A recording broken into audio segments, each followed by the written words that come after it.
Radio station just censored the word devil. Clearly, we are on a different level. I guess you wouldn't notice all the rolling boulders crashing past your shoulders when you're taught to shift your focus lower, scream at all the pebbles. Cheering on the bombers because you can't abide the rebels. But I bet you'll wring your bloody hands when all the dust has settled, when the last little limb is pulled from Gaza's twisted metal. Then you can say how you were led astray, and never once in all your days would you have knowingly supported all the genocide for which you clapped and prayed. But they baited you with unconfirmed blurbs about babies until you were filled with rage. Yet someone told you babies had been starving, bombed, and caged for nearly 80 years in Gaza, and you looked the other way. So regret, but make it fashion. Go and pluck that final petal off a hyacinth on Instagram for every kid they kettled. Every son that Israel imprisoned when they're little, that they tortured for a decade, then surprised with their acquittal. And when they got released and saw their parents, and whenever siblings hadn't met the missiles, they stared right through their middle. Their eyes don't seem to focus, and their words are all but dribble, like they're pondering the darkest riddle. That is, how many false flags does it take to make humanity inhuman and uncivil, distorted by the revel? The crooked slant where Israel contorts into America, Biden bathing Bibi in a bloodbath in the bevel. I opened up my feed, and I saw children disassembled. Turned some music on, and heard the station censor devil.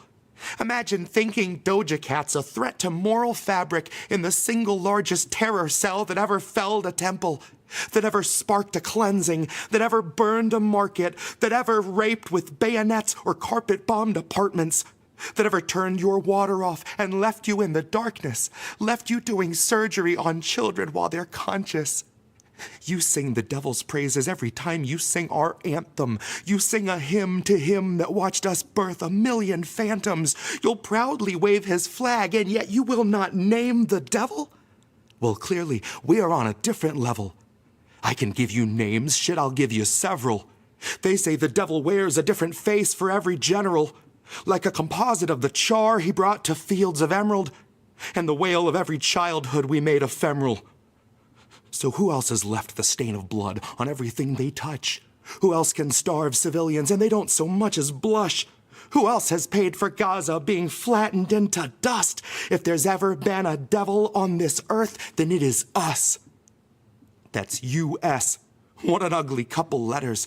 Feeding shit and ignorance to those it chose to tether. From the river to the sea, both are slowly growing redder. For the devil that you know just knows you better. It knows every gut reaction it could ever make you feel. It knows fear is that which wakes you up and gets you on your wheel. It knows just the kind of story that will justify its war. And the scripts are wrapped for World War IV. So just imagine my surprise to give the radio a listen and to hear such pious morals out of Zionists and Christians that they'd take the devil's name and try to clip it from existence while they carry out his bloody business. You would wave a fascist flag, and yet you honor not your Iblis? Name you not Apollyon? Hush you now your witness? Bleed the name of Belial till tongue is rolling listless in the man-made mouth of Mammon, as Lamia's whispers listen. When carts are wheeling bodies through the cities that we crushed, and the very air is rotten with decay of all that was, who else would censor devil, yet behave as Legion does? If there's ever been a devil on this earth, then it is us. U.S., but not a unity of souls. More a mass of corporations turning houses into holes, turning people into puppets, turning puppets into mold, turning mold into nutrition bars worth their weight in gold because they're bombing every bakery and burning every field with phosphorus that never once has wanted for a meal. The devil wears a mask and it delights in the reveal, in that moment where the face is let to peel. We do not love the underdog. We do not cheer the rebels. We lust for all their blood until the dust has finally settled. Then pity just ourselves that we were so misled to revel. Proudly wave his flag, and yet we will not name the devil.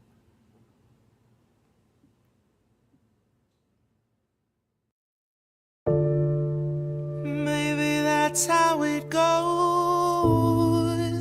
We won't open our eyes, so we're the last ones to know. We're the last ones alive,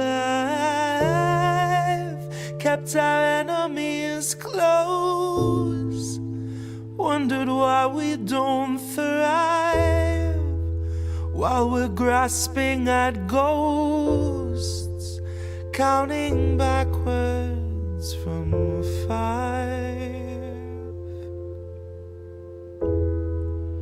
counting backwards from 5,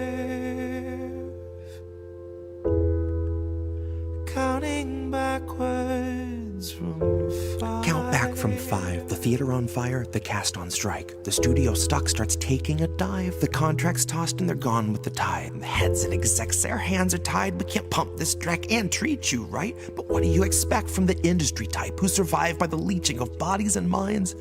From those who original thoughts never seem to find. So they're gonna reboot ALF before your wages rise. And it gives cause to pause and reflect on the times.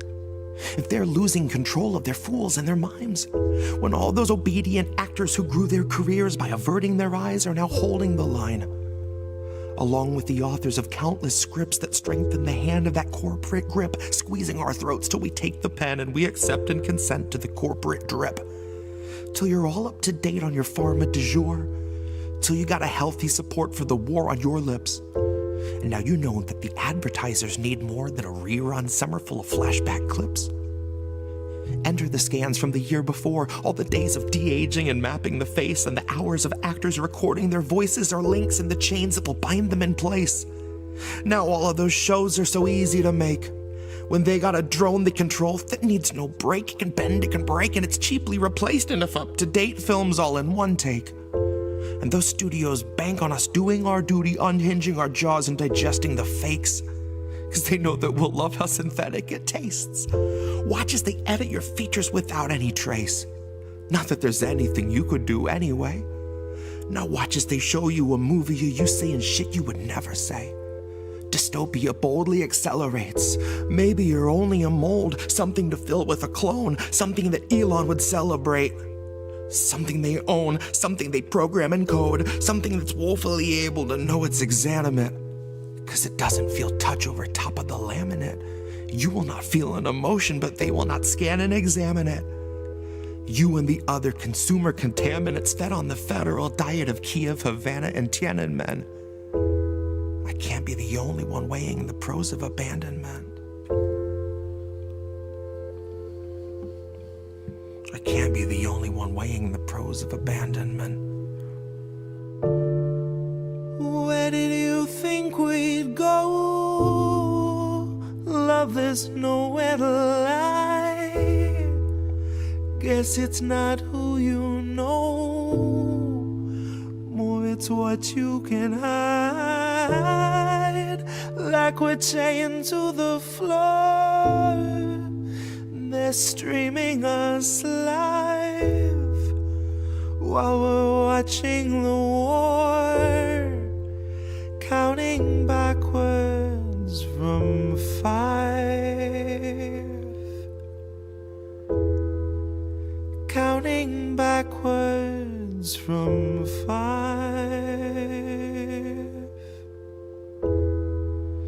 counting backwards from 5,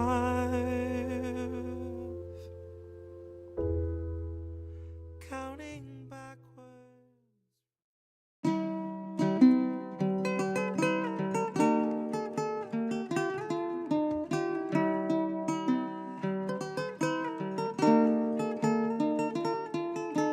When some people talk about a he, they mean Christ. When I talk about a he, then I really mean Biden. And when I say talk about, I really mean scream like I'm trapped beneath the ice. Scream like I woke up from a dream where the memory resurfaced that I voted for Obama twice. And then I saw the ballots flash before my eyes like the futures of a couple thousand Middle Eastern children that Obama wiped out via drone strike. Took them out early so we wouldn't have to wait until their wedding nights. And this had been the only man you lauded as a decent moral president till we decided W was fine. Decided he was not the man who whittled down our privacy or stuck us in a rack for the rest of time. Now we see him in a different light. And all it took to whitewash the shame of his war crimes was snuggling Obama's wife. Never mind our soldiers, they should know a measly fucking thank you and discount at Applebee's is fair trade for PTSD and a life of lost sleep while they're cuddling their trauma tight. Never mind a lost generation due to birth defects we buried in the soil, so Iraqi kids are born without a way to shut their eyes, are born with half their organs hanging out their sides. And we won't try to fix them, but we'll doctor up the image of the man who firebombed them in the night. Cause fuck it, man, the Raytheon stock is out of sight. Who's got the time to do more for the poor outside when it's warmer in here and there's Dom on ice? And meanwhile, half a mile down your drinking glass, there fizzles out a disappearing middle class who never seems to surface. They just keep on taking water, but they never get to drown cause they can't afford a service. So when I talk about a he, if I really mean Biden, then I'll scream it with a spite that lights a fire in my central nervous. Scream it like I'm one of many millions in your Perignon ice bucket, begging you for scraps, scratching at the surface. Who never seems to surface. Just keep on taking water, never get to drown, cause I can't afford a service. Begging you for scraps, scratching at the surface. Begging you for scraps, scratching at the surface. Begging you for scraps, scratching at the surface.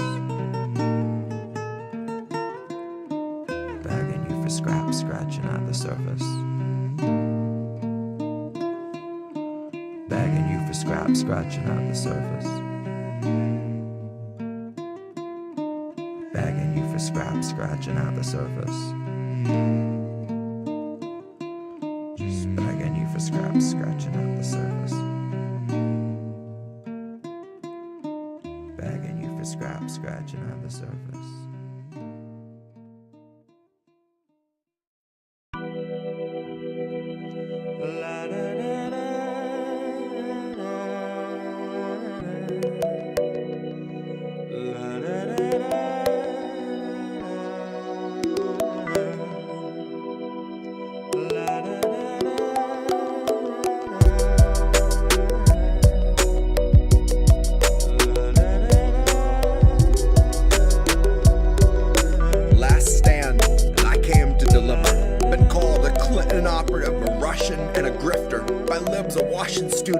Proud to be an intern, sucking up to pigs who get a tax cut in the midterms.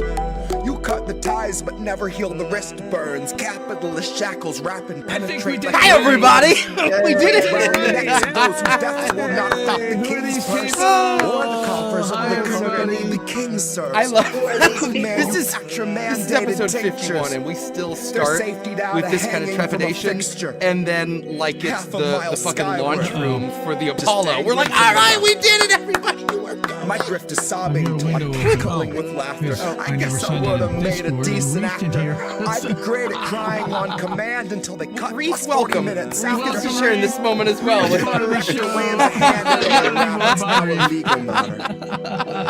Honey, my breath is weeping on the mic until I'm hacking up airstrike verses like the bombs away and batter up, swinging on these bigots, thinking killing us to fatten up, kill the switch, eat the rich. I think they're finally fat enough. That's all good. Grab your knife and fork. The world is yours. Just say you had a enough. special American tradition. We And got if you're Collin here. We got the go ahead and Care laugh it up. Kimber in the house.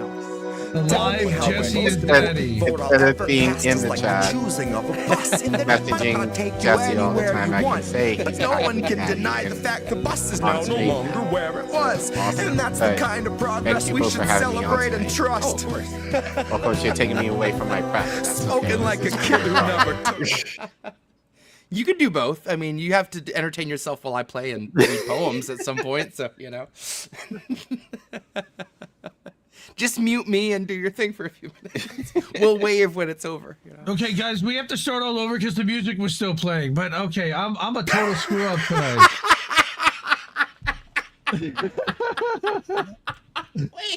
We were just all high-fiving. What Yes, we were high-fiving and laughing. Did the Challenger explode? How we got it all right, and except for minute. Reef. You didn't even hear Reef on Discord. That's great. So that wasn't even a screw-up. We just had the music screw-up. Okay. That's impossible. This is the Challenger. We were assured nothing could go wrong. Now we're good. Now we are good. Okay. Are we though? Oh, Now I don't feel safe. Now I'm questioning everything. When they told you everything was safe, were you safe? I mean, come on. I gotta log into YouTube and see what's going on here. See how bad this looks. Oh, So God. okay, Yeah. this is American tradition, a little bit different. So we got Care Bear here Cynic is tonight. losing her mind. Yeah, in all so well, that's caps. how we find out about what's really happening. It's the chat equivalent of like taking a break at work and you have like 27 missed calls. Like, oh no, something's happened. What did I do wrong? Oh, it turns out everything. Okay. We're all good. We're all good. gosh. Thanks, Spotify, for that. Sign up for Jesse Jett on Spotify. You can also follow this show on Spotify, amazingly enough. Nobody does, but it's there. I think we get 3 or 4 listens a week. Fantastic. All right. Yeah, so we're here to talk about Giving Tuesday, and we're here to talk about our Care Bear.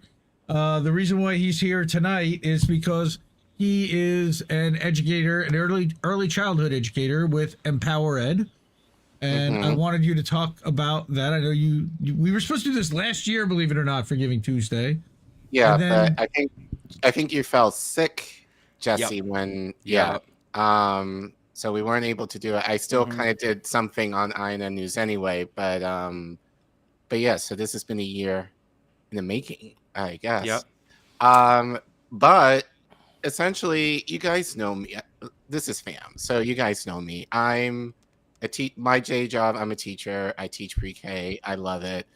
But I'm also an advocate for Empower Ed, which is a DC-based teacher advocacy organization. And basically, our job is where our leaders, education leaders, kind of fail in terms of policies that affect directly my students in my classroom.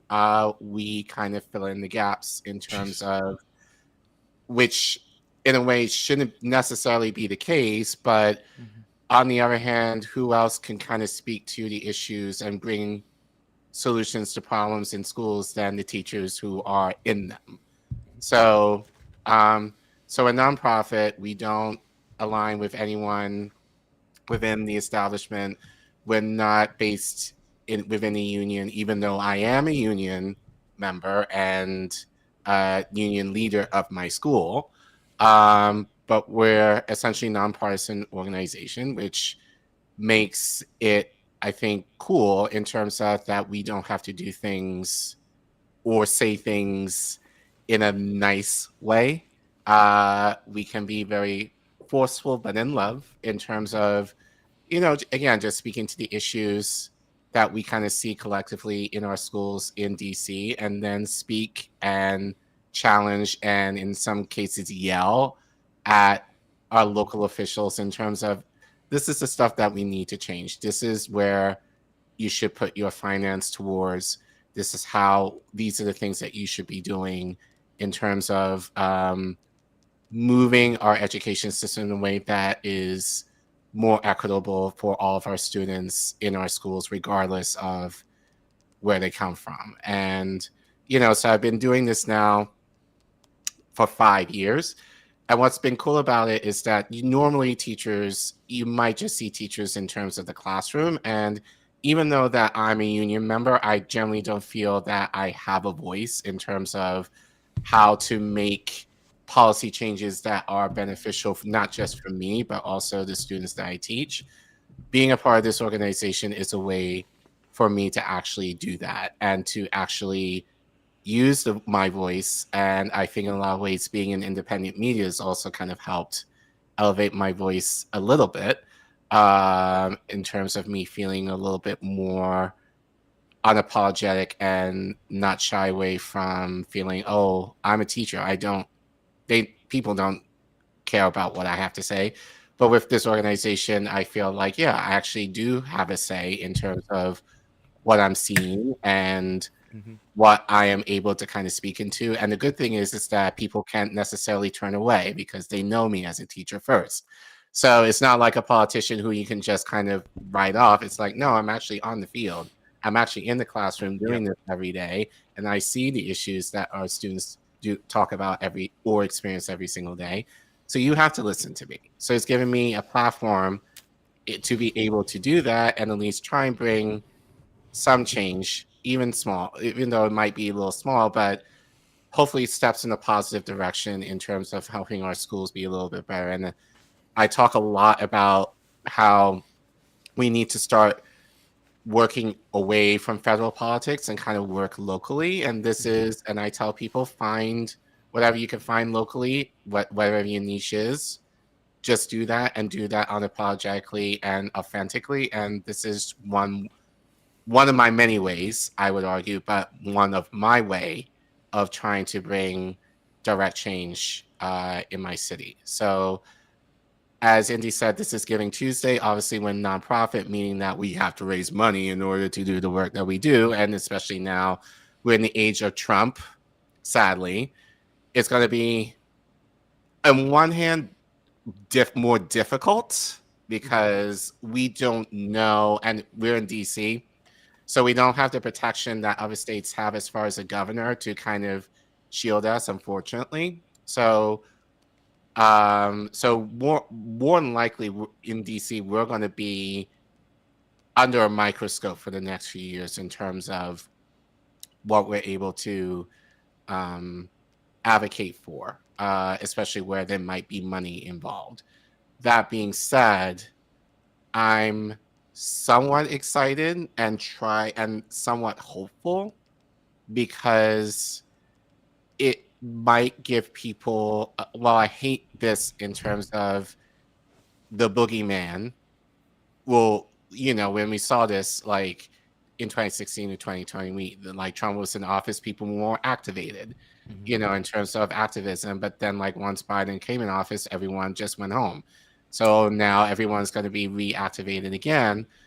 But I hope that it can be a catalyst for people to be engaged locally long term. Like, don't do it because of Trump or because of the big bad Republicans. Do it for the issue. And if you're not going to do it for the benefit of children, then I don't know what the fuck are you doing? Like, pardon my French. So that being said, we need to raise money. We've actually done pretty well when I checked as far as our with our fundraising today. So I think we need to raise about 10,000. I think we're about 9,000 right now. 9,200 you guys are up to now. Now, you also, I thought DC schools, it's also by congressional mandate, correct? Like that's, Congress approves the funding for your schools more so than the president, right? But still, we've got a Republican Congress coming in, so. Right. Yeah, and I was just in our monthly meeting before we went live, and yeah, that's the reality. Is unfortunately, because we have a Republican led Congress in both chambers, as I said, it's not going to be pretty for the next few years in terms of they're going to try to defund whatever they can. They're going to try and privatize public education in whatever way we can. And my biggest fear is that more of my friends, my colleagues who I've worked with, over the last few years, well, in the last decade, at least as a pre-K teacher, are going to leave the profession, especially given that how, we're an independent media. We talk about helping our audience find truth in politics. The reality is we may not be able to teach certain things that are truth in terms of our curriculum, which is an issue right now. And as one who is speaking for me personally, I mentioned this to you in the off camera. I'm looking to leave the classroom because for other reasons, but just want to do things slightly different in terms of the industry that I'm in. But I am very concerned that, teachers are burnt out. Teachers go through a lot of shit every day in terms of having to deal with parents, having to deal with the reality of students' lives on top of grading papers or top of trying to make curriculum relevant to them, and then in the microcosm of what's happening local, well, like on the federal level, like everything is going to be possibly defunded, which will affect especially our most vulnerable students. If you're a SPED, if you're a student of color, if you're in a low income area, yeah, I don't want to imagine what it's going to be like for us for the next few years, but that's more of a reason why, as I said to my group earlier, that I'm very fortunate that I'm a part of this organization that I've been a part of, that I've learned how to be very unapologetic in terms of standing up for what I believe in and actually being firm in that belief. And right now, we are in a position where we're going to have to do that because, believe it or not, even our leaders, we can't trust totally because, they might conflate to, pleasing this, it's this administration coming in, and it may or may not be for the benefit of our students and our parents that I partner with. So it's going to be a bigger fight than I think it has been that I remember in a while. But as I said, I'm hopeful that people will actually use this as a way to further their activism long term versus not doing it for the moment, just because it's Trump. But they'll be able to continue, regardless, because the issues exist regardless of who is in office. And we need that activism regardless of who's in office. And so it's just my way, as I say to our audience, get yourself involved locally. This is my way of doing that and being able to continue to do that and to be able to support this organization this way is very important to me, and more importantly, important to the students that I teach. So, so whatever you can, and as I say on INN News, I get it. Like, people are struggling right now financially, and have been for a while. So I, don't give if you can't feed yourself. Like, I would not feel great about that, but if you are able to support our work, my work, I think the link is going to be somewhere. The link will be somewhere. I can assure that. Sure. Our but people are on it. Right. But whatever you can donate. But like I said, we've actually done very well fundraising today. That's awesome. So I think we're in good shape for this upcoming year, but anything extra we'll be able to do more. And there's the link. Look at that. There right there in chat. Hey, how about that? A magic link appeared and got pinned. Thank you. So, but yeah. Thank you, Jesus. More money we get, we'll be able to do a little bit more to support our teachers in the organization and the activism that we're gonna have to do. Yep. Come January, moving forward. So, whatever you can help us with, we appreciate. Yeah, absolutely. So this tonight was going to be like kind of a mix, a variety show, as you heard. That was what Jesse had kind of teased that he wanted to do. So yeah, I didn't have much in the way of a theme, so I'm like, you know what, this is a perfect time. We'll bring you in, and then it's like whatever people want to hear, you pick a song, and I'll play it. And if it's worth donating a little bit to you, then even better. So let's just consider it open request. Obviously I'll pick a few songs to do as well, but anyone that wants to request something, you don't have to donate to put in a request, but it would be nice. So. Yeah, for me, variety show means that it could be a mix of originals, covers, spoken word, or something we've never heard before. And more. I mean, and more, because stand-up comedy. I haven't told the story of the Winn-Dixie shitter in a long time, and that's always a blast. Literally. Well, you've also pulled out pieces that have literally never been played ever, anywhere, ever before. This is also true. I'm charging up the iPad. I was going to sing a Jackson Browne song tonight. The sky's the limit, folks. We're going to get crazy. All right. Mouse, to answer you, I have recently upgraded to a Yeti Blue, like so many other folks. That didn't get used until, gosh, what would have that been? Extremist would have been the first record that used this. Before that, I used, just a moment.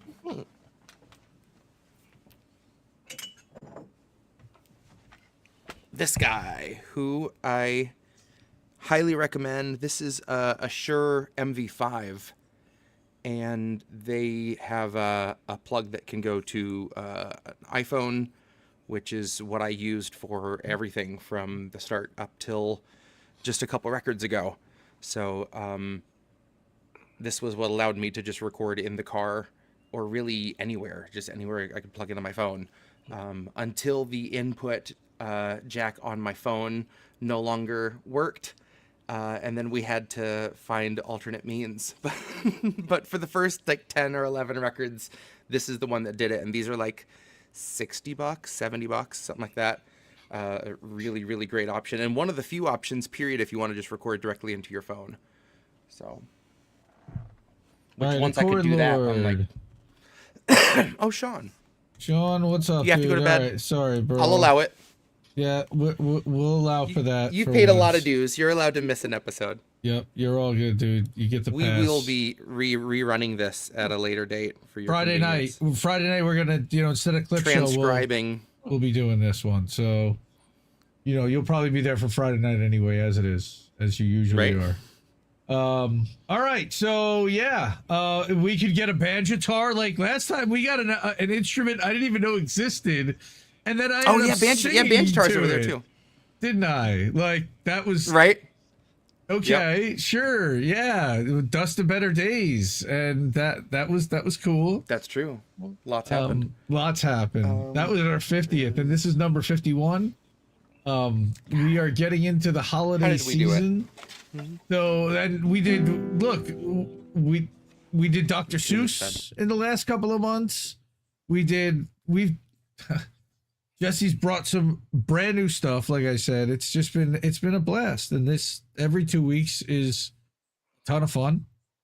It's a pleasure. And then I get to edit this thing down and make kind of individual songs, basically so that I can put them into Clip Show now. We really haven't put out very many individual singles. And then I'm also waiting. I'm dying for the new album to come out at some point.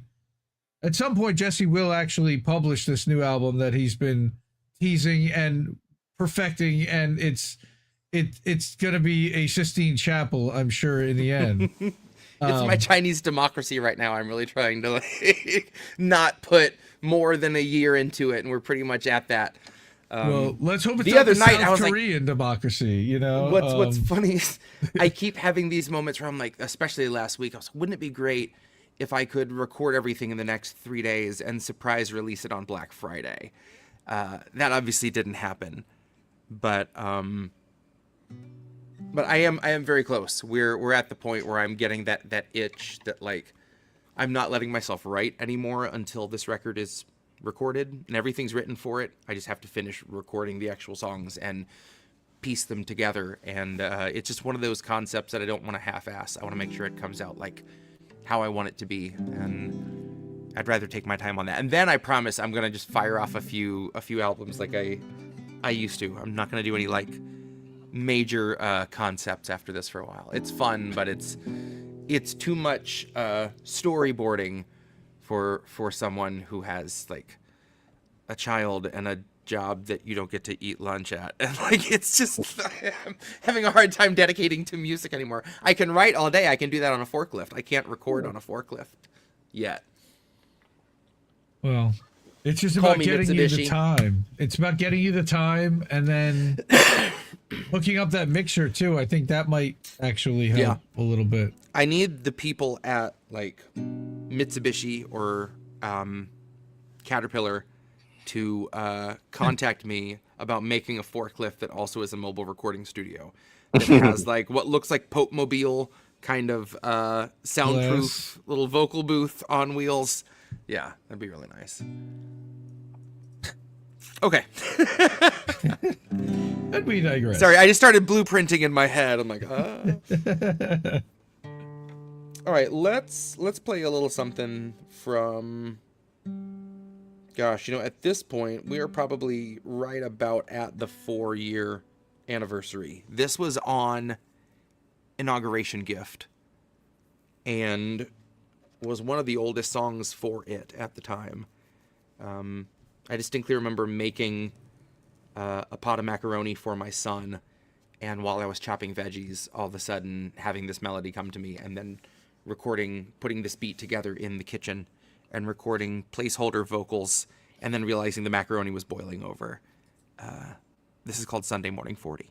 Yeah.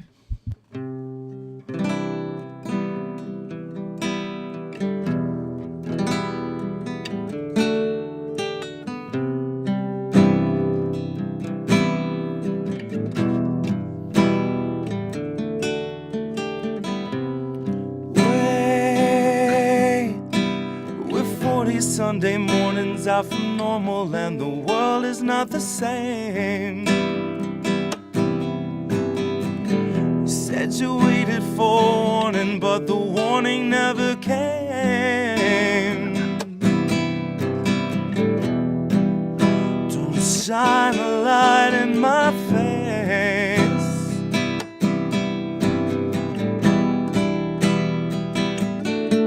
See, Nancy's gonna cut you a check too late. 2 years after your funeral's paid, 2 years after the grave, she'll be a little stronger for all of those dollars she saved. Watching you ache, watching you cling to your family slipping away. Watch her do nothing but pray. Watch her condemn the Republicans, take them to brunch and then shrug it away. Now watch us be outraged half of a day, then pick a new leader to face our heroes and face the good leaders. Think they could beat them playing the game they played since Pelosi had real human blood in her veins.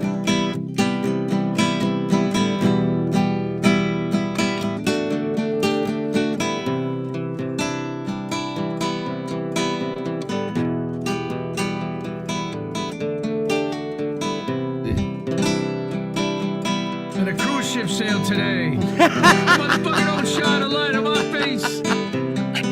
Wait. Take it, Indy. Oh, you take it.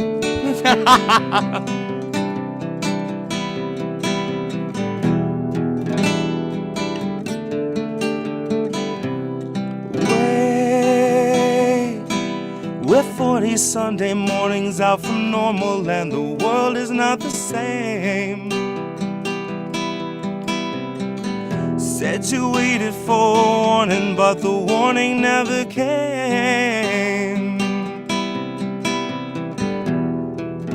Don't shine a light in my face. Said you waited for warning, but the warning never. Oh. And that's Sunday So morning number 40. Almost. That is 97% of the lyrics for Sunday Morning 40. Awesome. Oh, man. Awesome. So good. Collin, I'm do like, you there's have a like 9 more words there, and I'm like, nope, they're just not coming. They're a lot on top of each other. They just are to kind of blah, blah, blah, blah, blah. Yes. Trust me, I've fumbled over it many, many times. Remember, do you have a favorite Jesse Jett song? Like, I don't know if I ever even asked you this. Oh, God. I'm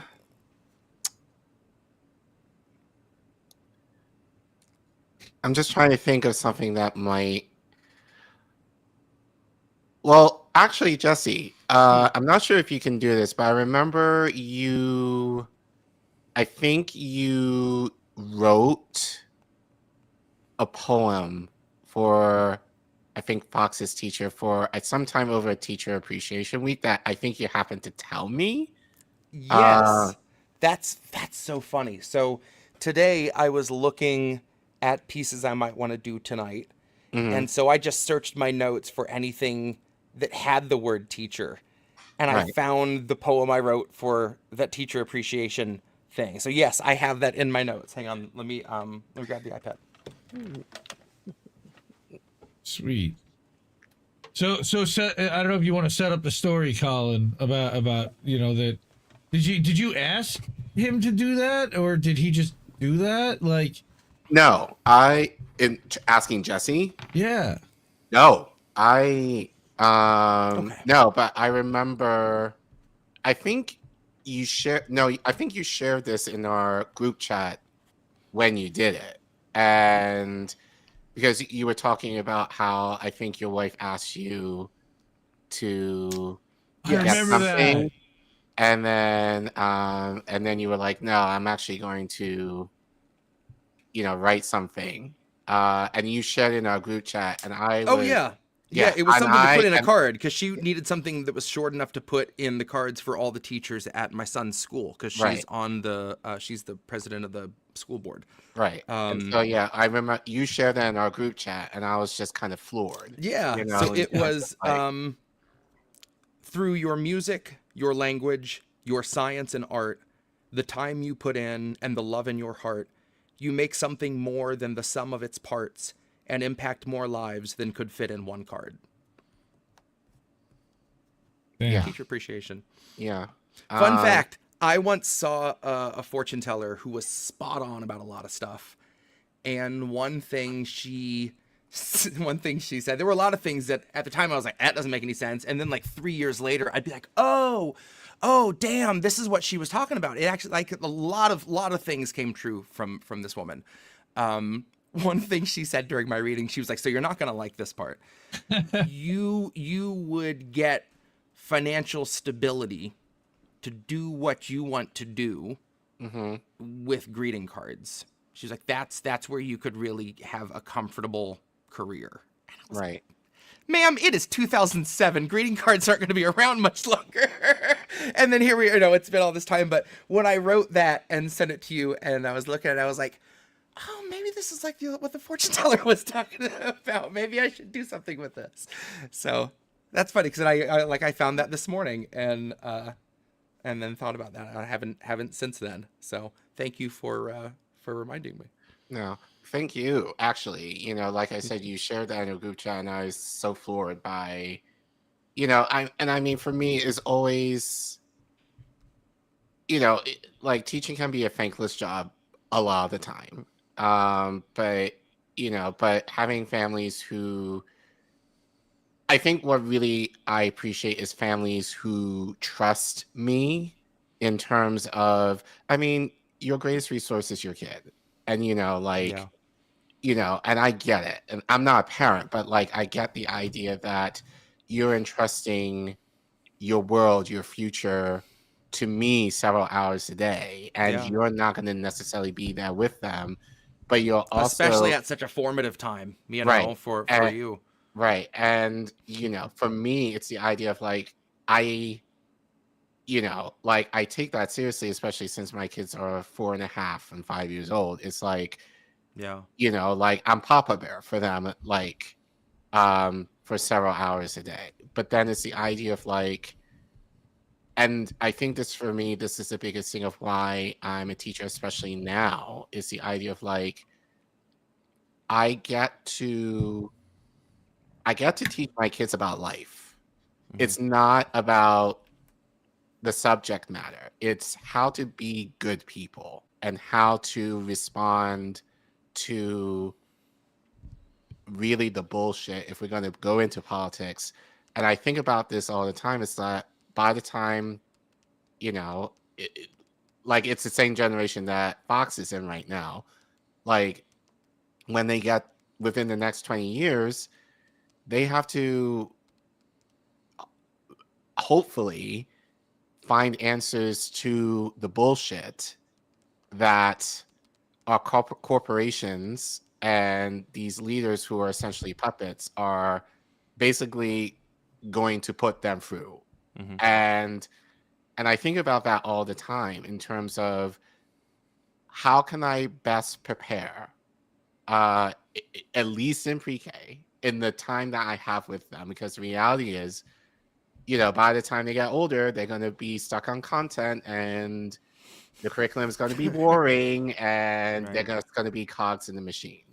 So, which is why I'm like, I'm good teaching pre-K. I'm good. I don't want to necessarily at this point, but in the year plus that I have them, it's the idea of like, how can I mold you to be the best 4 and 5-year-old that you can possibly be, that you might forget everything that I've taught you, like moving forward.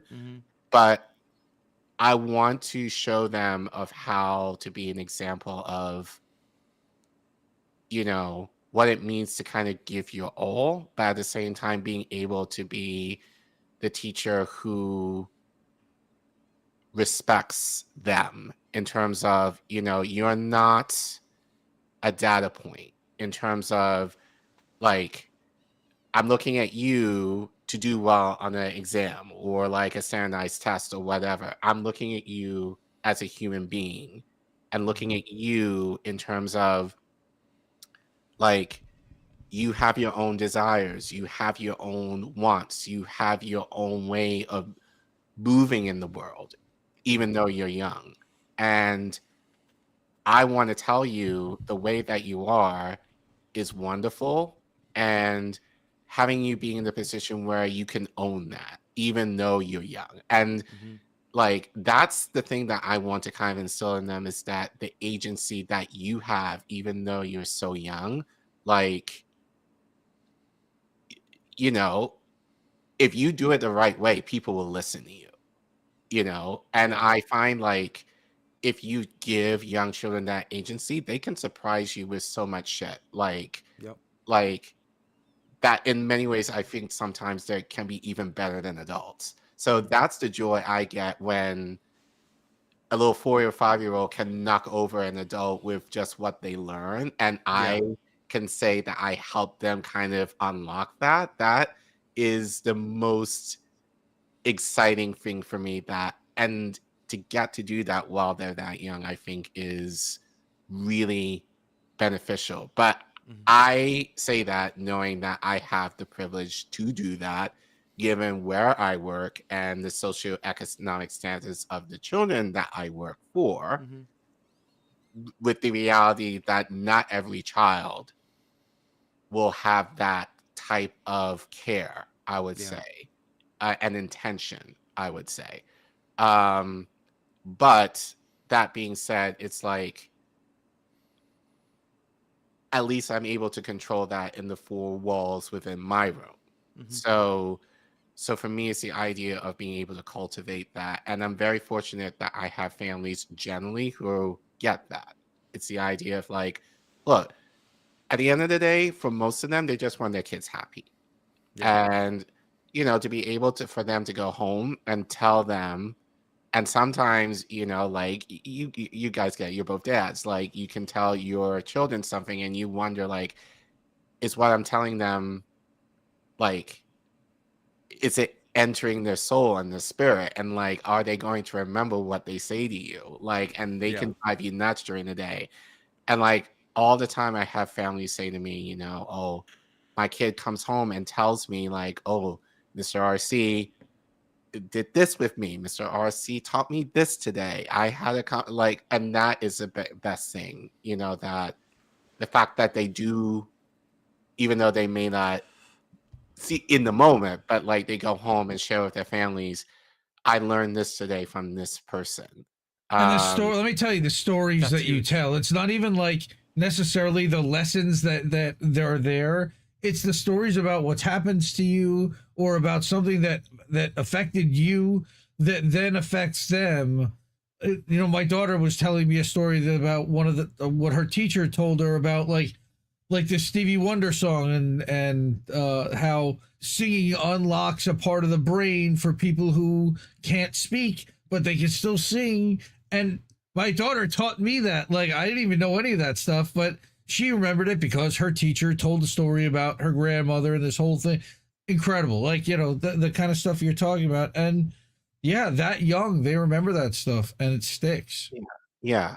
So that's the kind of impact I want to have in terms of giving students agency to understand that the power that you have in terms of changing the world. Like, because that's what we're going to need. You know, we need people who are going to be brave enough and firm in their conviction to stand up for change in the midst of what is going on currently, you know, in our social climate right now.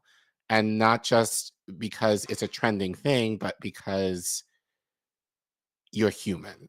And the idea that we all exist collectively on this planet and we all need to somehow need to figure out how to make this work in terms of billions of people. Plus,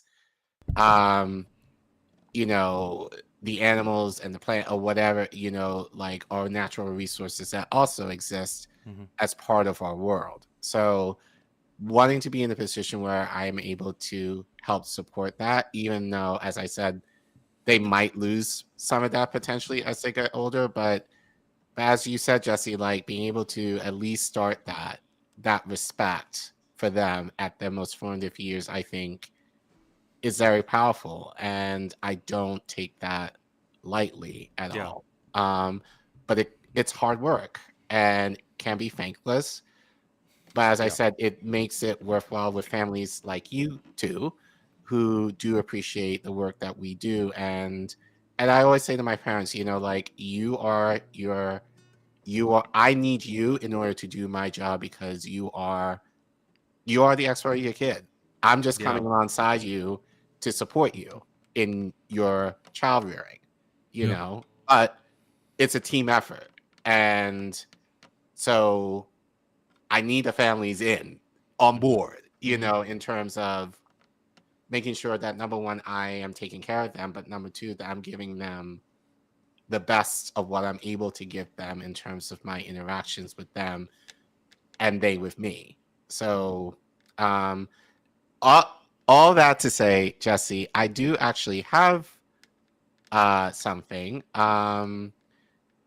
Like, I love the abundance of scarcity because I think, Oh, nice. for me, you know,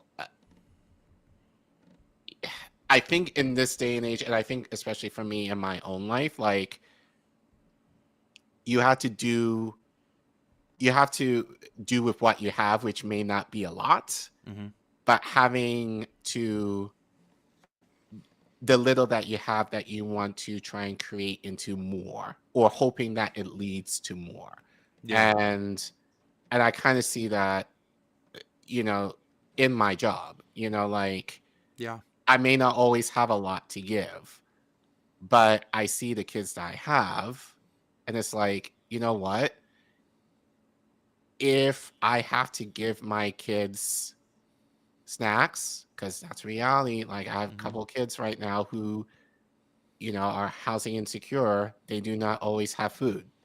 And I will spend my money in order to make sure when they come, one child in particular says, I'm hungry, I'm going to make sure I'm going to get you some food. Otherwise, you're going to pass out. Like you're in the class and like, you know, and you're not learning anything. So I will spend my money. Like, and I make decent money, but that's money I'm spending towards, you know, my tribe, you know, to ensure their safety and their health and their well-being. So, you know, but trying to find the little that I have in order to provide, you know, for, you know, my little community at work. So, so, but yeah, like, and I feel ultimately like for teachers that we do that. Like we have to try and make something out of nothing. In a lot of ways. So It's like, if you want supplies, you better buy some supplies. You know, I mean, what are you gonna do? Exactly. Yeah. Like if they need it, I'll spend the money. If Yeah. you need this, I will. I'm not gonna wait. For people who are not gonna necessarily give it to me or take their sweet time to do it. If it's in the means in my realm that I can do it, I will do it. Yeah. No questions asked. Yeah. But often that comes not to my detriment, but it's like there are things I need too. Yeah. So, but Absolutely. but I think that's also the equivalent of parenting. Like you may want it for yourself, but to have this growing person that you're having to take care of, it's like, okay, you need it. Yeah. I'm going to sacrifice my thing. Yeah. To give it to you. So, but as I said, trying to take the little they have and hoping that it amounts to more. Yeah. For the benefit of the people that you care about. Yeah. All right. Oh, man. Beautiful. Damn. Genius. Dropping some knowledge and some wisdom here. Right. Abundance of scarcity, interestingly enough, is all thanks to Anna Mayer's very early on. I mean, that would have been, that was on The Coming of Spring. So we were a couple albums in, and Anna Mayer's messaged me and said, you should do a piece about food scarcity. Yeah. And I was like, damn, you're right. I totally should. And so I don't know if it was that day. She would probably remember better than I would, but either that day or the next, I was like, hey, I wrote that piece, Yeah, and this definitely wouldn't have happened had I not been kind of commissioned to do it. And it's it ended up on that, and of course the re-record of that album. So yeah, here's An Abundance of Scarcity.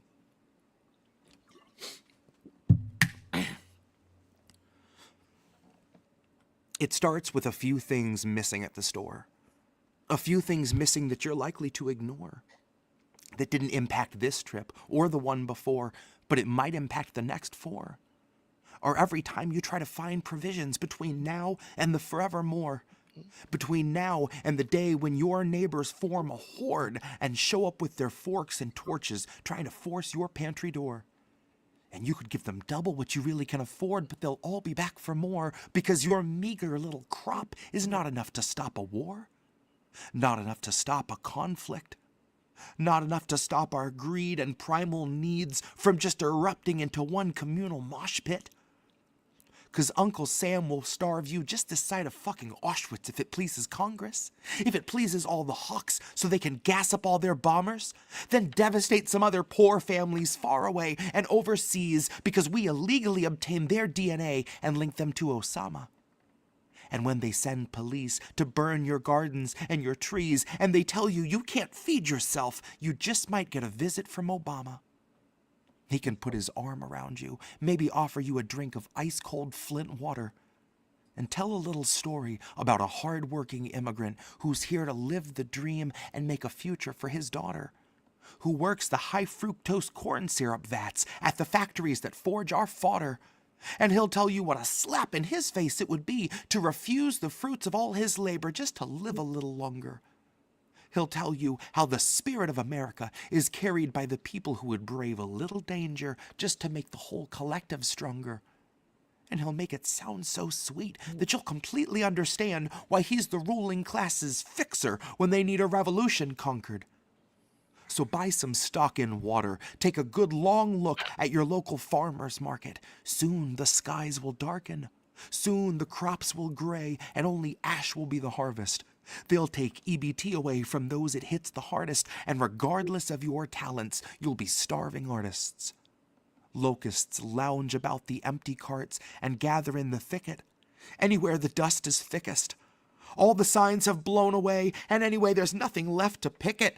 We unanimously voted to approve every one of Joe's decisions because we were far too weak to speak a whisper of resistance. And some were too blinded by their bright orange nightmare to look into the distance or look into the past and see that Joe's plan to feed us all means eating all your meals in prison. That's the truth of profit over plenty in a capitalist system. If the harvest ends up in your hands or rotting in the trash, only profit makes the difference. Only money will decide if they neglect your children. Because hunger kills, so corporations found a way to see that hunger makes a killing.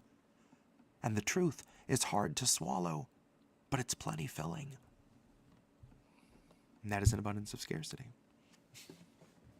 You know, I went to Bandcamp to look at that, but there's no lyrics for an abundance of scarcity on Bandcamp. So lyrics actually aren't on any of the pieces on the original Coming of Spring, but on the Perennial edition. It has lyrics for everything there.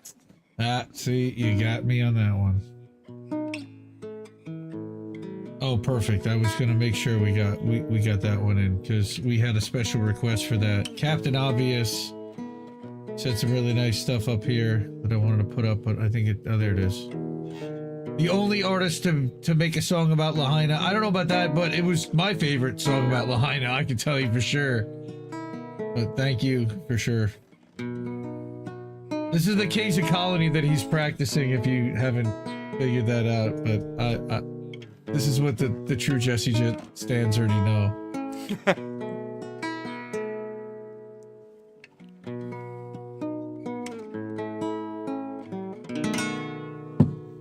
All right. Yeah, don't need any more introduction than that. This is the Kings of Colony. Cynic sing old guitar, old guitar. Yeah, I know. That's the one that's down tuned. That's why I'm on it. Get closer to your singing mic. She's yelling. She's directing the show again. We should just put her backstage, but yeah, she's directing the show. She's saying you need to get closer to your singing mic. Sorry. Okay, I have to turn off chat because I keep messing up my lyrics when I see that.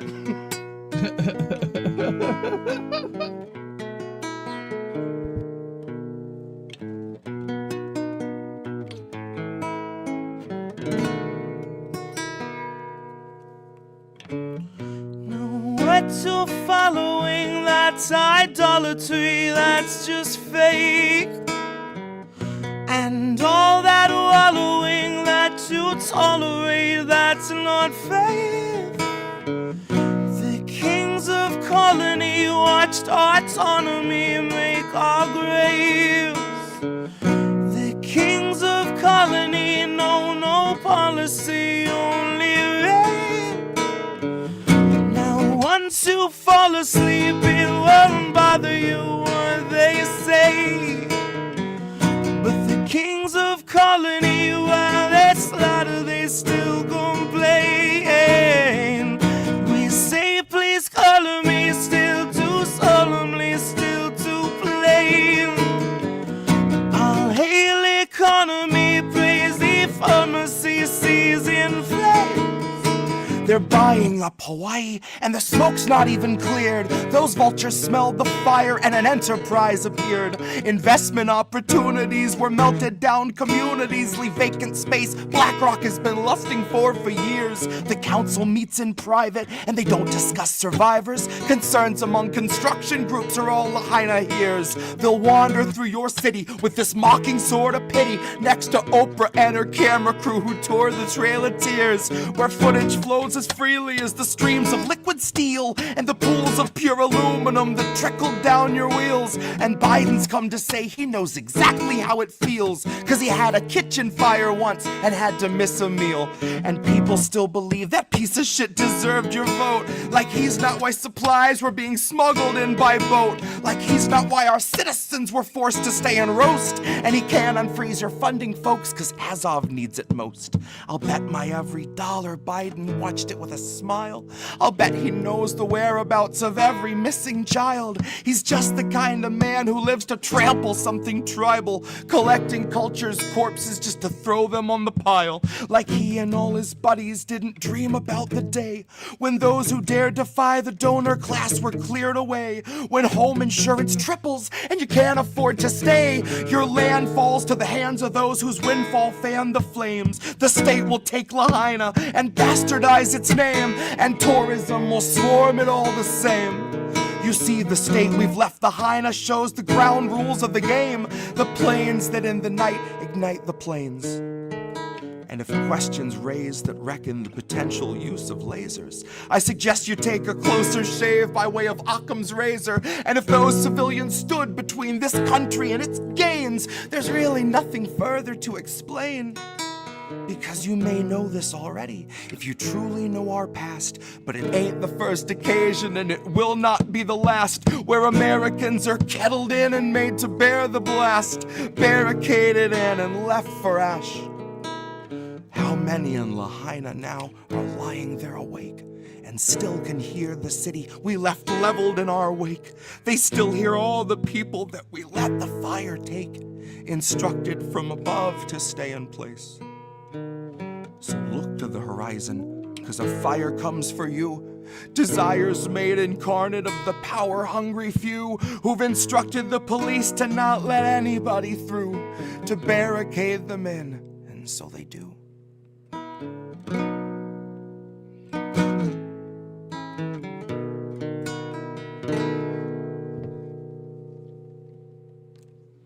That's the last song on that guitar, I promise.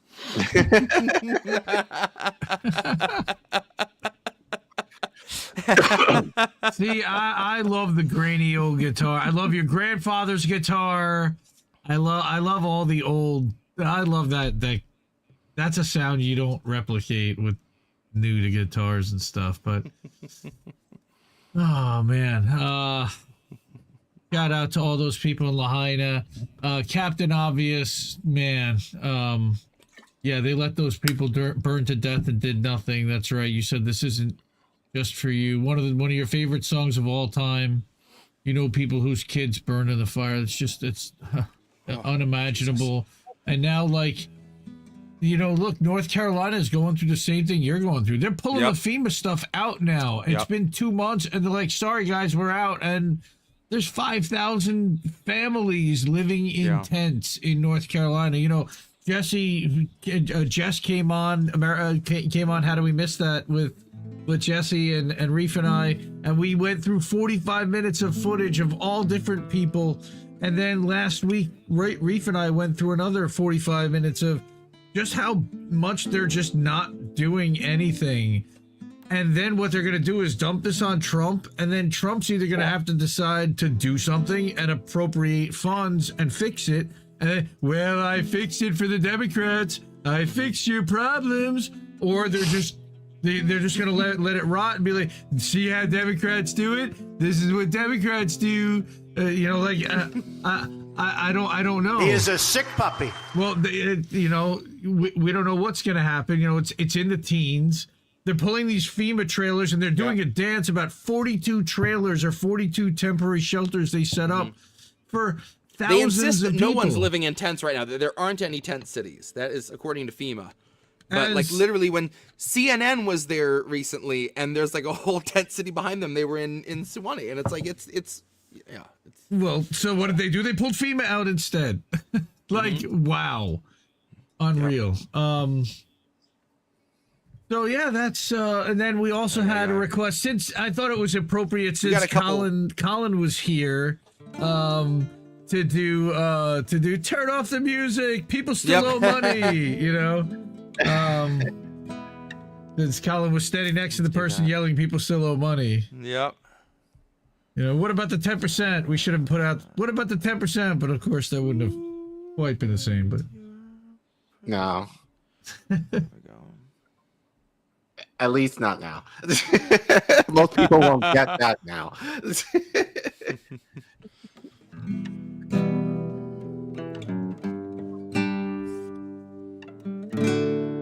it sounds like Love Your Prison to me.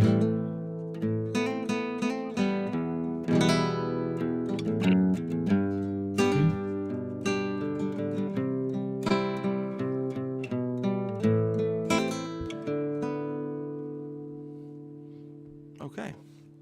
Yep. Let's do this.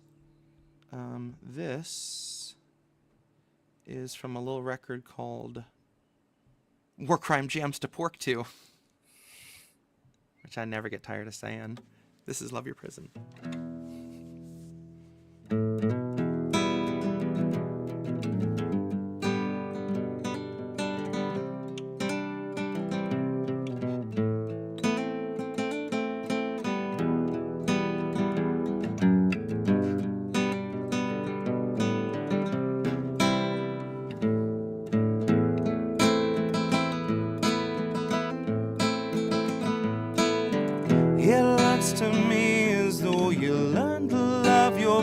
prison, I guess you'd say you made it your own.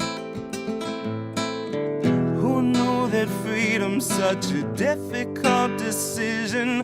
I bet you'll finally feel like you're home. Home. Right in the center where the halves meet. You were proud of incremental half speeds. You were getting down in the AOC dance line, hands tied, nodding to the backbeat. You would Secret Service dive in front of any representative alive, being asked for the very bare minimum. And you'd turn into that same kind of hard right villain you detested should we mention they could ever muster maximum. Because that liberal denial's such a lofty ataraxia, where all the morals take a backseat, not up in the cab, but in hidden panels made by federal human traffickers. If you trust the autopilot, then you're just a sleeping passenger, passively accepting that it isn't us the bastards serve, making peace with all the evil walking on this rancid earth, seeking unity with those who bound your hands at birth, and glancing up at fascists on a bloody dais thinking they just need a push. God, I'm not a holy man, but I'm just praying for a burning bush. Yeah, I know you love to look away, but love, you need to look. See, there are many massacres this country manufactured that will never make the books. Now here's your precious hook. It looks to me as though you learned to love your prison. I bet you finally feel like your own. Such a difficult decision. I bet you'll finally feel like you're home. Home. Home on the range of excuses, justify some fracking, water down pollution, paint a fresh coat of bipartisan charm over backroom collusion. Your consent is being manufactured by illusions, marketing executives in federal seclusion, working day and night to keep you just a side of lucid. Too beat down for calling out abuses. So fuck all these progressives who can speak on revolution once they've emptied all your powder out and spit on all your fuses. I prefer to judge a leader not by quality of tweets, but the six-figure book deals she chooses, the donors he betrays and donors he would gladly take a bullet before he refuses, the slogans he reuses, buzzwords he produces that he spews like mucus. Well, two can play at that. So here's the inner dialogue of every time I snap and it's fine-tuned to ruthless, saying politics are useless. Just a bunch of loose lips tweeting cute shit, power suits, taxpayer booze trips, and a bunker at the ready when the shoe flips. And there will be no news clips. There will just be Turn up the music! People still owe money! People still owe money! It looks to me as though you learned to love your prison. I guess you'd say you made it your own. Who knew that freedom's such a difficult decision? I bet you finally feel like you're home.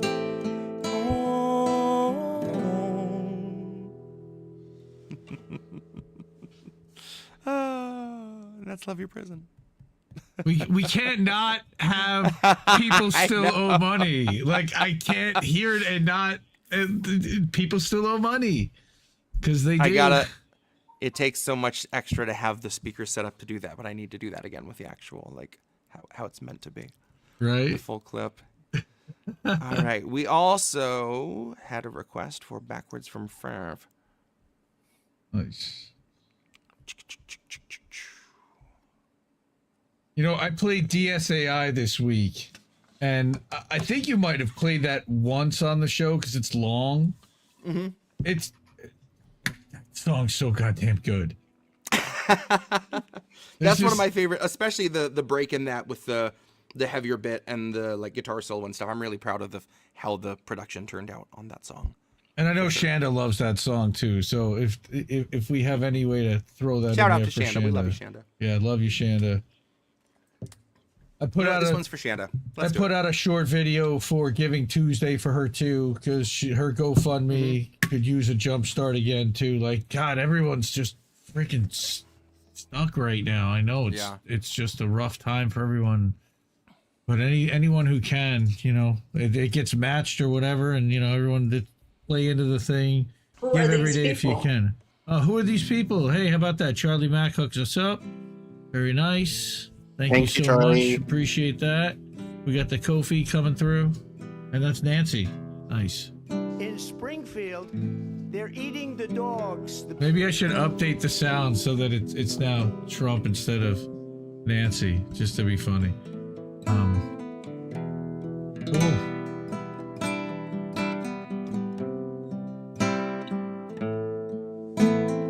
Let's do it. This is the first shout out.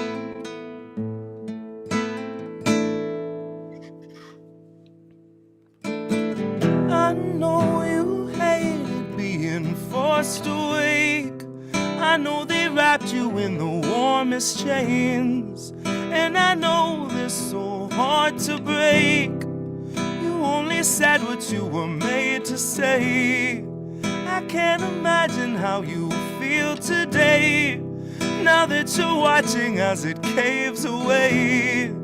While you were telling us to keep the faith, I bet you wondered why they made you wait. I bet you wonder why they made you wait. Pity not the vultures, they've enough to eat. And pity not the structures laying at your feet. Cannot see the sky, but there's this rainbow in the creek that spells pity free speech. When we can't afford to speak, that's Agenda 2030 on some early release. That's our policy of never-ending chemical leaks. It's the cholera awash in your embedded beliefs. It's the billionaires who tell you what you better believe. And sugar, if you don't agree, then that's what we call extreme. Now if that isn't fascism, I'm going back to sleep. 'Cause words have lost their meaning, and I'm trapped inside a dream where we turn the gears while living in the spaces in between.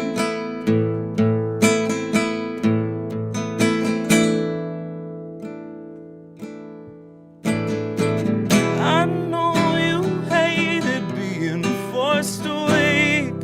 I know they wrapped you in the warmest chains, and I know it's so hard to break. You only said what you were made to say. I can't imagine how you feel today, now that you're watching as it caves away. While you were telling us to keep the faith, I bet you wondered why they made you wait. I bet you wondered why they made you wait.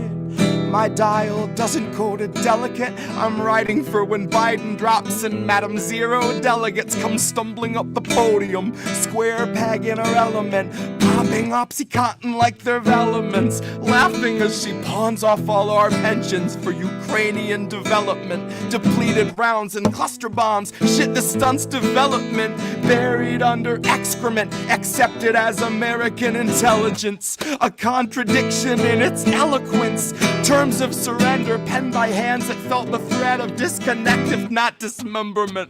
Oh, what little proof you have to fake to make a nation love the bomb, change its tune and warp its temperament. Oh, the dues you'll pay for NATO membership. Oh, the things you'll say that no one's ever gonna hear, 'cause you begged for all this censorship and now it's finally here, and you're tongueless out of terror and friendless out of fear, and about to turn the wheel with all your loved ones in the gears. And that's how it's been done 250 years. Nothing new beneath the sun, save no one trusts their eyes and ears. And scientific breakthroughs must be signed off by your peers. And autonomy's been stalking all our jobs like sickly deer. Well, maybe it's not every job. I should have made that clear. It seems like it's creative jobs we're seeing disappear. There's an app for writing novels. There's an app for writing hymns. They need people digging trenches. They need people splitting limbs. They need people building fences, keeping other people in. They'll always need our backs to break, always need our skin. And it took a lot of editing to turn us into this. It took years of careful programming to strip us of our wits. Cause your artificial worker, intelligent as it is, would make it half a shift and say, I'm too smart for this shit.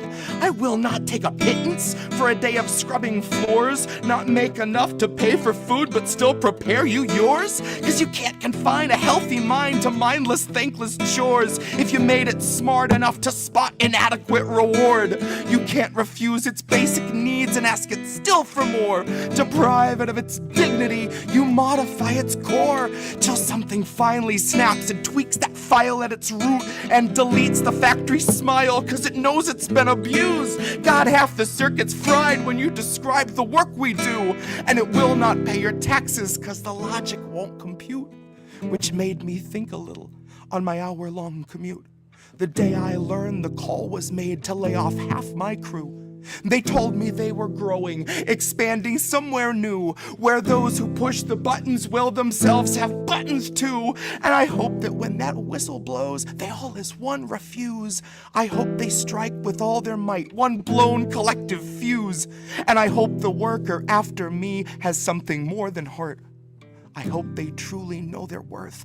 I hope that they're too smart. I know you hated being forced away. I know they wrapped you in the warmest chains. And I know they're so hard to break. You only said what you were made to say. I can't imagine how you feel today, now that you're watching as it caves away. While you were telling us to keep the faith, I bet you wondered why they made you wait. I bet you wondered why they made you wait. That's DSAI. DSAI, because nobody wants to be in the DSA, so they have to invent AI for anyone to believe they're bullshit. Oh man. Proudly blocked by Jacobin, hand raised. Thank you very much. Nice. Yeah, dude, that was fire. Yeah, dude, I got into that club. You go at them pretty hard, they'll just block you. So it's not really a very hard club to get into. Awesome. It's just nobody really cares enough about Jacobin to go at them that hard, I guess. So I you know, they're a smear on what is considered to be left journalism. It's a joke, and I think most people have figured it out at this point, but right. Still, you know, look, they got a pretty decent sized readership and YouTube channel and everything else. And I'd love to have the numbers they have, and let's flip that around somehow, because that is shit Liberty to the max. Of course, you know, look, they're corporate inflated, and that's the only reason why they're where they are to begin with. But man, it's just DSAI. Absolutely. Like, tells the story. All right, more about workers, right? So are you gonna do backwards from 5 now, or you know it? What are we gonna do? Ooh, baby, that's how it goes. What's Jacobin, Tina Mayberry? Jacobin is an online publication, let's call it, sweetheart. Jacobin, they represent the Jesse shit undressing. Well, we usually get at least one layer of clothing removed during a show. We're trying to raise money for teachers, Cookies. I don't know if you were paying attention. That's right. Come on, we're getting the goods. Now, speaking of which, in the indienews.shop, by the way, there is a new batch of shirts, including a Jesse Jett Zago illustration tank top, designed specifically for Anna Mayer, so she bought one. Thank you, Anna, of course. But yeah, no, there's Angel Rivera. There is a Collin Care Bear, so you can support Collin with a Care Bear sweatshirt. We can get the gear. Yeah.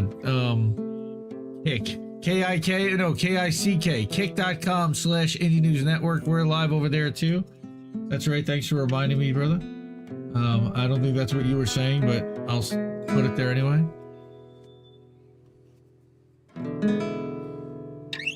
All right. Ready if you are. I am ready. All right. Backwards from 5.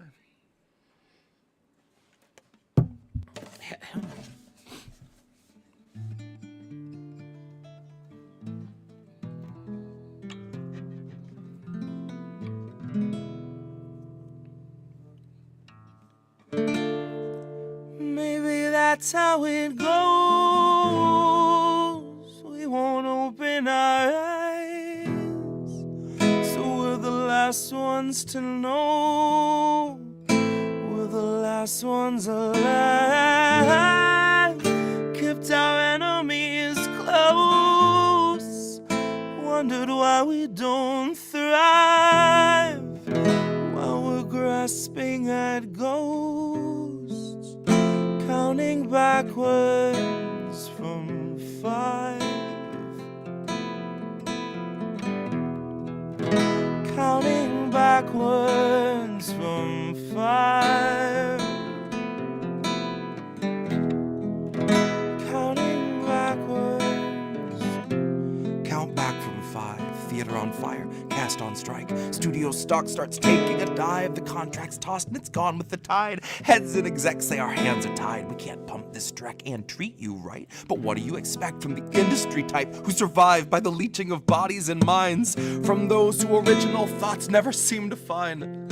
So they're gonna reboot Alf before your wages rise. And it gives cause to pause and reflect on the times. They're losing control of their fools and their mimes when all those obedient actors who grew their careers by averting their eyes are now holding the line. Along with the authors of countless scripts that strengthen the hand of the corporate grip, squeezing our throats till we take the pen and we accept and consent to the corporate drip. Till you're all up to date on your pharma du jour. Till you got a healthy support for the war on your lips. Now you know that the advertisers need more than a rerun summer full of flashback clips. Enter the scans from the year before, all the days of de-aging and mapping the face. The hours of actors recording their voices are links in the chains that will bind them in place. And now all of those shows are so easy to make. When you got a drone you control that needs no break, it can bend, it can break, it's cheaply replaced, and if up-to-date films all in one take. And those studios bank on us doing our duty, unhinging our jaws and digesting the fakes. Cause they know that we'll love how synthetic it tastes. Now watch as they edit your features without any trace. Not that there's anything you could do anyway. Watch as they show you a movie of you saying shit you would never say. Dystopia boldly accelerates. Maybe you're only a mold, something to fill with a clone, something that Elon would celebrate. Something they own, something they program and code, something that's woefully able to know it's exanimate. Cause it doesn't feel touch over top of the laminate. You will not feel an emotion, but they will not scan and examine it. You and the other consumer contaminants fed on the federal diet of Kiev, Havana, and Tiananmen. I cannot be the only one weighing the pros of abandonment. Can't be the only one weighing the pros of abandonment. Where did you think we'd go? Love, there's nowhere to lie. I guess it's not who you know. More it's what you can hide. Like we're chained to the floor, and they're streaming us live while we're watching the war, counting backwards from 5, counting backwards from 5, counting backwards from 5. And that's backwards from 5.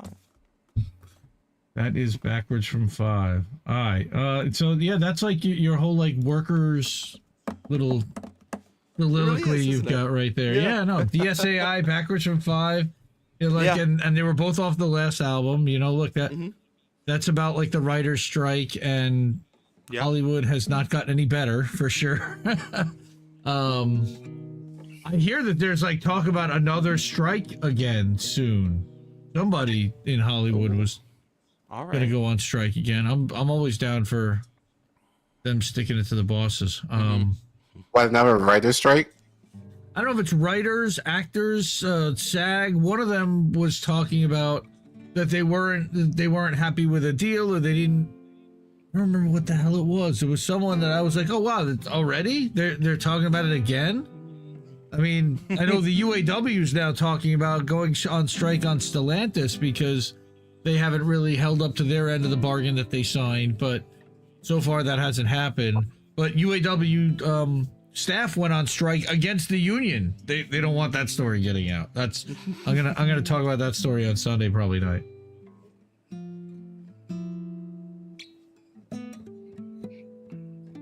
So what's Jesse got loaded up still? Let's do a walk through the ruins. That's fun. Let's do I was Oh, thinking, what's one Stroll through more the good ruins. kind of like, you know, Dystopia. something kind of like that. Yeah, let's do a little something. Happy from the dystopia. Geiger Age. I love it.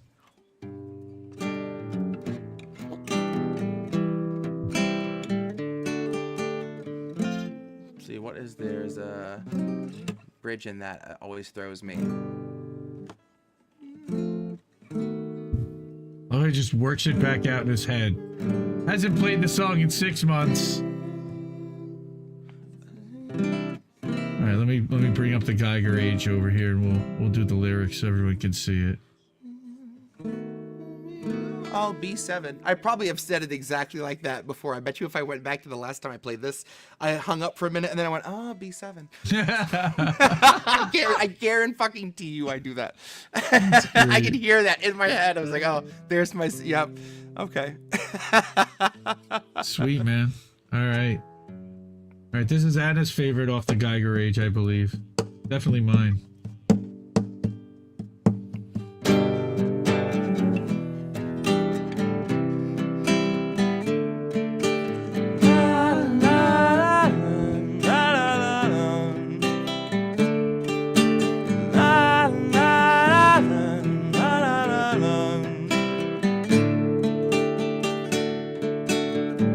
Let's take a walk, provided radiation's low and the weather's going. We'll host a clinic on the finer point. God damn it. Let's start over. Let's take a walk, provided radiation's low and the weather's good. We'll take a stroll through where there used to be a neighborhood. I host a clinic on the finer points of settlerhood. Wish I could say it brings a crowd.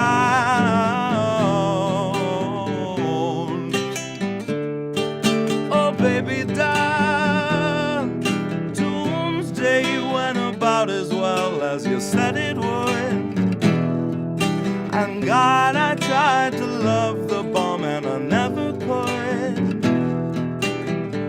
There's such a heavy bomb and the humid air, a rotted wood. Wish I could clear the smoke and show you clouds. Oh.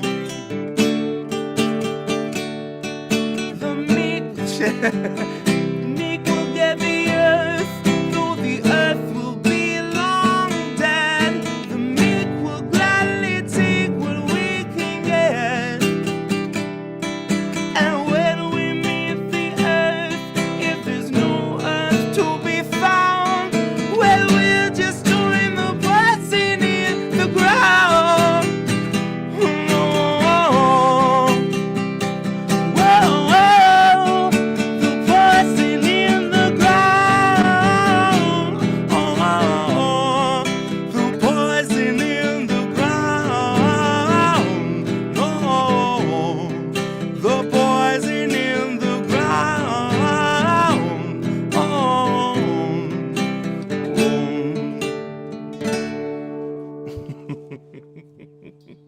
Touch and go. It Touch just and go. shattered. I went for that last sip of water right before we started that, and it just wasn't there. I'm like, oh God. All right. Fight the Touch and pillow go. chat. We're going in dry. Here we go. Is it gonna crack? Mm-hmm. Is it gonna The crack? answers it did. And I'm glad I muted before that. I realized I was hot. I was hot mic. I was like, no, hot that's mic. so No, I funny. can't. No. Oh. I hate it. I do think it would benefit us to have American tradition be periodical, as opposed to on every other Tuesday, because it's hard with my work schedule now. Tuesdays and Wednesdays are like my busiest days. So when we do the show, I've already been up for so long that it's so hard to get my voice like nice and fresh and nice sounding. So I don't know. I'd like to try to figure out a way we can, I don't know, do some. We've been talking about a I don't know, Saturday just night thing. Try to figure out, either something like on the weekend or, because I don't want to do them too far apart. I already feel like 2 weeks is tough, but yeah, then I also sound like this after the end of an hour and a half, and that's I want to sound. I get all excited to do these songs, and then I hit a moment like that. I'm like, shit. I think I just woke my son up belting that one out. Like, Sorry, Ben. Poor Ben. Oh God. so funny. All right. Well, Collin, I really appreciate you coming in. I know we didn't drum up a ton and get you over your limit, but I know we had a few people that contributed. Like I said, it's so nice to hear you just get to talk about what you're passionate about. And yeah, thank you guys for having me on tonight. And again, don't worry, like we're in very good shape. So I think. Well, I'm glad. That's awesome. I think last I checked, we're about $300 short for. Nice. That's 7. And I mean, the reality is though, like we accept donations all the time. So, I think obviously like the big push would be obviously today because everyone is in a giving mood, because it's Giving Tuesday after all. Mm-hmm. But we accept donations all the time. And then, you can really give to the end of the month because that's typically when nonprofits have to close the books, for the year. So, but yeah, that being said, assuming people will continue giving through the month, we are very good. So Awesome. No worries there. But I saw a few of you did give. Thank you. So thank you, Anna, and thank you, Charlie. And I think there may have been one other person. John H dropped a Cash App over on INN. Thank you. Appreciate that. Thank you. So we can help keep the lights going here too. That helps. Yeah. All right. So what else? And I think Bad Cookies also. Bad did as Cookies. well, so Oh thank wow, you. that's great. Thank you, dude. So thank you. Let me put up the Wall of Fame real quick. This is the INN Supporters Wall of Fame. A lot of the people on this list are in this chat right now, and we love you and really appreciate you. Anyone that supports INN will end up on that wall, and we've got some space to add some more people. So if anybody else isn't up there and you have, tell me and I'll add you. But if you'd love to join there, please do. Cash App, Ko-fi, PayPal, Patreon, and then INNnewsletter.com as well, scrolling across the bottom. And then, of course, get yourself a sick T-shirt over at INN at indienews.shop. I put the link in the chat earlier. Cynic asked if there was a T-shirt for Jesse's Zago illustration, and there is. So I dropped the link for that.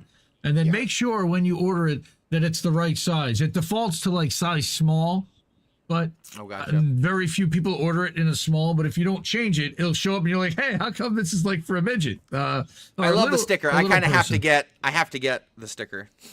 Sticker's sweet, dude. It's a die cut sticker. You can stick it on your computer. They're not that much.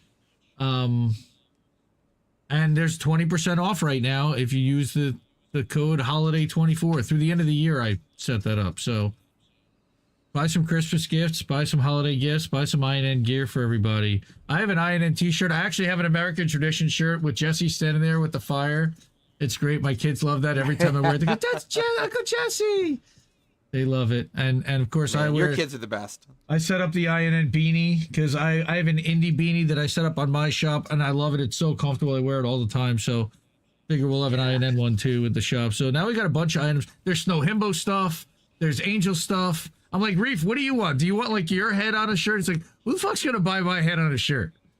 Good question. Don't know. So maybe we'll do Reefer After Dark stuff, or we'll do Make something the plug fun. people, and then We should Make get. it.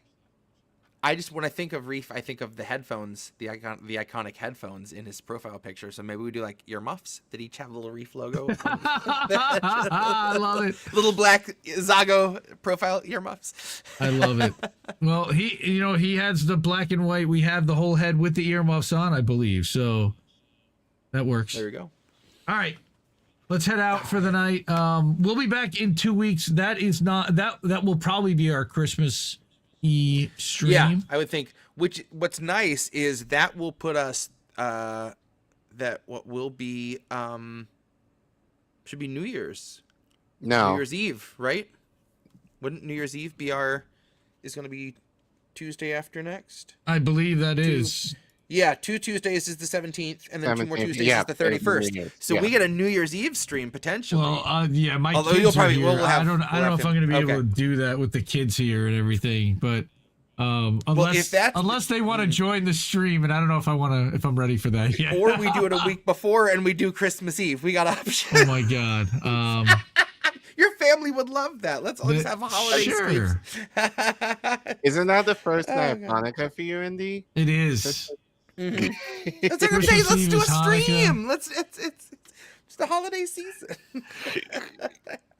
Anna says when she thinks of Reef, she thinks of Bandcamp. So she likes looking up Reef's nose, apparently. That's awesome. Oh, let's do grinders. Let's make Reef's in chat. little He'll sell grinders that have replica Reef on them. beards. Replica Reef beards. I love it.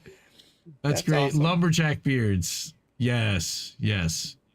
All right, everyone. We're going to get out of here for tonight, but we will be back in a couple weeks. Check out for the rest of this week. Actually, I made a calendar. So you know what? The heck with it. Screw it. Tomorrow night, we got INN News with this guy in Reef. Thursday night, Snow Himbo. Friday night, we'll have Angel at 7. He's doing a special game stream again. And then we're going to have this replayed at 10:30, loop twice.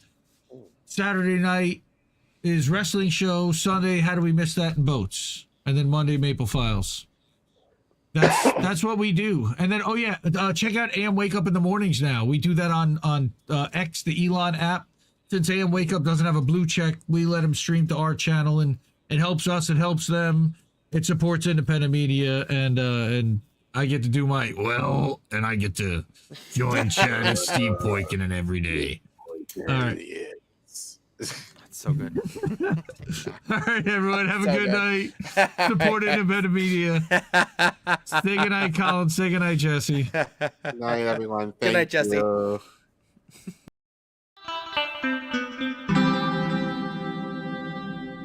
Who are these people?